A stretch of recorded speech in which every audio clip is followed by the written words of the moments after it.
নমস্কার বন্ধুরা, তোমরা সবাই কেমন আছো? আশা করছি তোমরা সবাই খুব খুব খুব ভালো আছো। আমিও খুব ভালো আছি। তো চলে এসেছি আরও একটা নতুন ভিডিও নিয়ে। তো আমি হলাম পূজা। তো আমি এখানে এই যে রেডিমেড ফুচকাগুলো হয় ওই ফুচকাগুলো নিয়ে এসেছে। তো আমি সেগুলো ভাজছিলাম। ওই প্রথমে একটা দিয়ে দেখছিলাম যে তেলটা গরম হয়েছে কিনা, তারপরে একে একে সব ভেজে নিচ্ছি। তো ফুচকা, এই ফুচকাগুলো ঠিক ওই ফুচকাগুলোর মতো খেতে হয় না। এগুলো ঠিক ওই সেই কেমন একটা ফাঁপা টাইপের। তো যাই হোক, এইগুলো যখন তখন করে খাওয়া যাবে, ওগুলো তো আর যখন তখন ওরকমভাবে ভাজা যাবে না। তো দোকান থেকেই সবসময় আমরা খাই।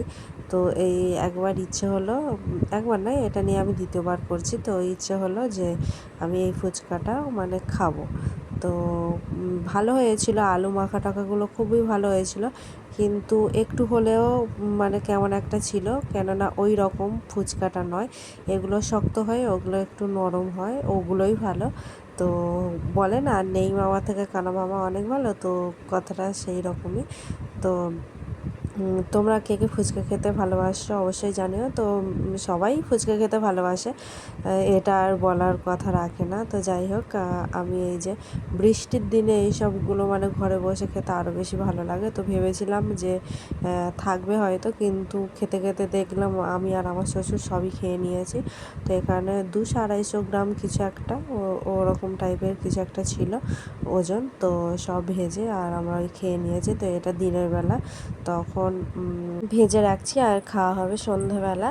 তো আমার ওদিকে মটর ছোলা সবই ভেজানো আছে, আর সন্ধ্যাবেলা মানে করে খাবো।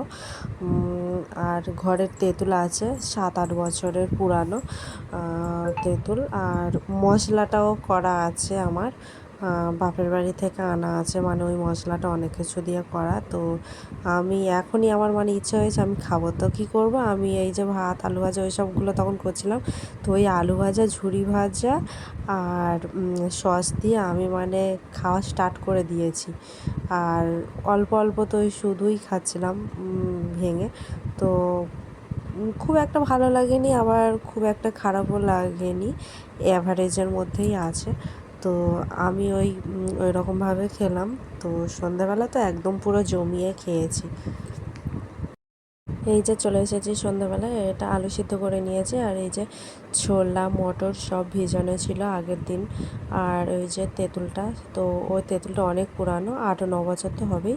তো ওরকম ওই জন্য কালো হয়ে গেছে। আর এখানে আছে গন্ধরাজ লেবু, পেঁয়াজ কুচি, গাজর কুচি, শসা কুচি আর লঙ্কা কুচি। তো এইগুলো দিয়েই, আর ওই যে মশলা আছে ওই দিয়ে মানে খুব সুন্দর করে মাখিয়ে।